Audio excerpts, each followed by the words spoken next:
Hi friends, welcome to our channel. Today நம்ம சேனலில் எப்படி லிவர் இல்லாமல் லிவர் ஃப்ரை பண்ணலாங்கிறத பார்க்கலாம். ரொம்பவே ஈஸியாக அதே நேரம் டேஸ்ட்டாக இருந்த ரெசிப்பியை எப்படி பண்ணலாங்கிறத பார்க்கலாம். நம்ம சேனல் ஃபஸ்ட் டைம் பார்க்குறீங்கன்னா மறக்காமல் சப்ஸ்கிரைப் பண்ணிவிட்டு லைக் அண்ட் ஷேர் பண்ணுங்கள். இதற்கு பார்த்திங்கன்னா நான் ஒரு 8 மணி நேரம் ஊற வச்சுருக்கேன் பாசி பயிர் கூட ஒரு 1/4 டீஸ்பூன் உப்பு சேர்த்துக்கிறேன். இதை மிக்சர் ஜாரில் எடுத்துக்கலாம். இதில் கூட ஒரு 2 டீஸ்பூன் அளவு அரிசி மாவு சேர்த்துக்கலாம். அரிசி மாவு நான் இன்றைக்கி கடையில் வாங்கினதை சேர்த்துருக்கேன். நீங்கள் வீட்டில் இருக்க அரிசி மாவு கூட சேர்த்துக்கலாம். இப்போ இது கூட பார்த்திங்கன்னா அரைச்சி விட்டு வந்ததுக்கப்புறம் லைட்டாக ஒரு 1/4 டீஸ்பூன் அளவு மஞ்சள் சேர்த்து ஒரு கொஞ்சமாக தண்ணி தெளித்து சேர்த்துக்கோங்க. ரொம்ப தண்ணி கூட அரைச்சிடாதீங்க. நமக்கு இந்த மாதிரி பேஸ்ட் பதத்தில் தான் இருக்கணும். இதை நான் ஒரு டிஃபன் பாக்ஸில் எண்ணெய் க்ரீஸ் பண்ணி வச்சுருக்கேன், அதில் சேர்த்துக்கிறேன். அப்போ தான் நமக்கு ஒட்டாமல் வருங்கிறதுக்காண்டி எண்ணெய் தேய்ச்சிட்டு இதை லெவல் பண்ணிவிட்டு ஒரு ப்ரெஷர் குக் பண்ணி எடுத்துக்கலாம். இது இட்லி பாத்திரத்தில் நீங்கள் செய்யும்போது பார்த்திங்கன்னா உங்களுக்கு 20 நிமிஷத்துக்கு மேலே ஆகும்.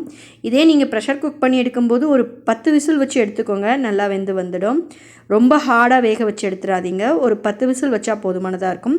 ஒரு குக்கரில் இது போல் ஒரு ஸ்டாண்ட் வச்சுக்கோங்க. கொஞ்சமாக தண்ணி ஒரு அளவுக்கு வச்சுட்டு அதுக்கப்புறமா இதை ஒரு 10 விசில் வச்சு எடுத்துக்கோங்க. அதுக்கிடையில் ஒரு மசாலா நம்ம ரெடி பண்ணோம். அதற்கு மிக்சர் ஜார் எடுத்துக்கோங்க. அதில் ஒரு 1/2 டீஸ்பூன் அளவு ஜீரகம், 1 டீஸ்பூன் போல் நான் மிளகு சேர்த்துக்கிறேன். மிளகு காரத்துக்கு தகுந்த மாதிரி சேர்த்துக்கோங்க. இதில் நம்ம அதிகமான மிளகாய்த்தூள் சேர்க்க போகிறது கிடையாது. அதனால் நான் மிளகு நிறையா சேர்த்துக்கிறேன். இது கூட ஒரு பெரிய வெங்காயம் பெரிய சைஸில் இருக்கிறது 1 சேர்த்துக்கோங்க. 1/2 தக்காளி பழம் சேர்த்துட்டு இஞ்சி பூண்டு சேர்த்துக்கோங்க. சேர்த்துட்டு நல்லா இதை அரைச்சி எடுத்துகிட்டு வந்துக்கலாம். அதற்கிடையில் பார்த்திங்கன்னா இப்போ வேக வச்ச இதை பார்த்திங்கன்னா கத்தியில் ஒட்டாமல் வரணும். இதை நமக்கு விருப்பமான பீசஸில் போட்டு எடுத்துக்கலாம். நான் ஈரல் எப்படி இருக்கும்போ அது போல் பீசஸ் போட்டு எடுத்துக்கிறேன்.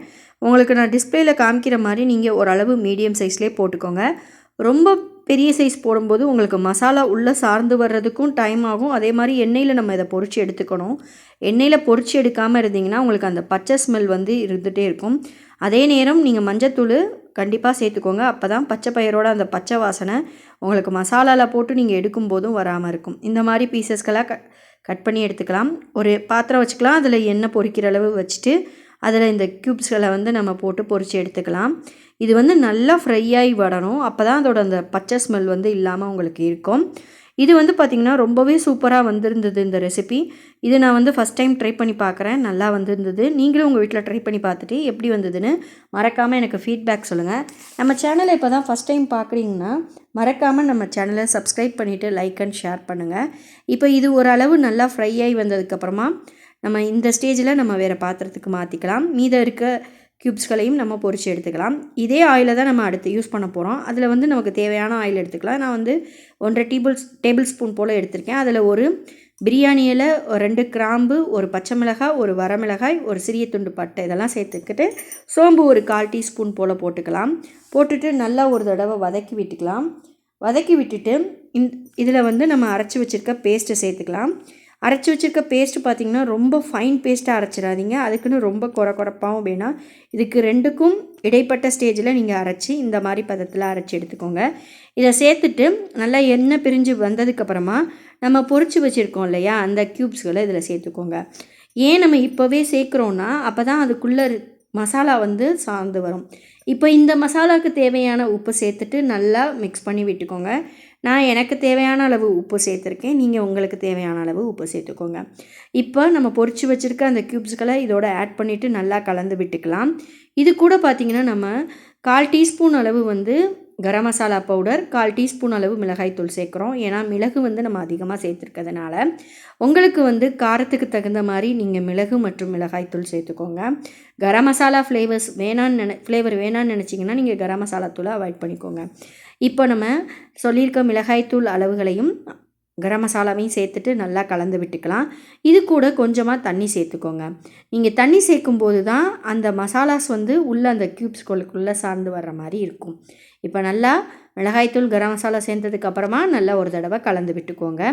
இந்த ஸ்டேஜில் நீங்கள் தண்ணி கொஞ்சம் போல் சேர்த்துக்கோங்க. ஒரு 3 டேபிள் ஸ்பூன் அளவு தண்ணி சேர்த்தா போதும். ஏன்னா ரொம்ப சேர்த்துட்டாலும் உங்களுக்கு ரொம்ப நேரம் ஆகும் வதங்கி வர்றதுக்கு. இந்த அளவு தண்ணி சேர்த்துட்டா போதுமானது. இப்போ இதை நல்லா சேர்த்துட்டு லோ ஃப்ளேமில் வச்சுட்டே அப்பப்போ கிளறி விட்டுட்டே வாங்க. இதை அடிப்பிடிக்கக்கூடாது. மசாலாஸ் வந்து எல்லா பக்கமும் நல்லா சார்ந்து வரணும்.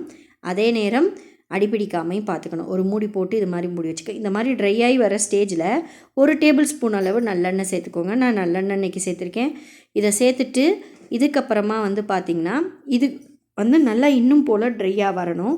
அதனால் லோ ஃப்ளேமில் வச்சே குக் பண்ணிவிட்டு வாங்க. இந்த ரெசிபி வந்து ரொம்பவே சூப்பராக வந்திருந்தது. உங்கள் வீட்லேயும் ட்ரை பண்ணி பாருங்கள் கண்டிப்பாக.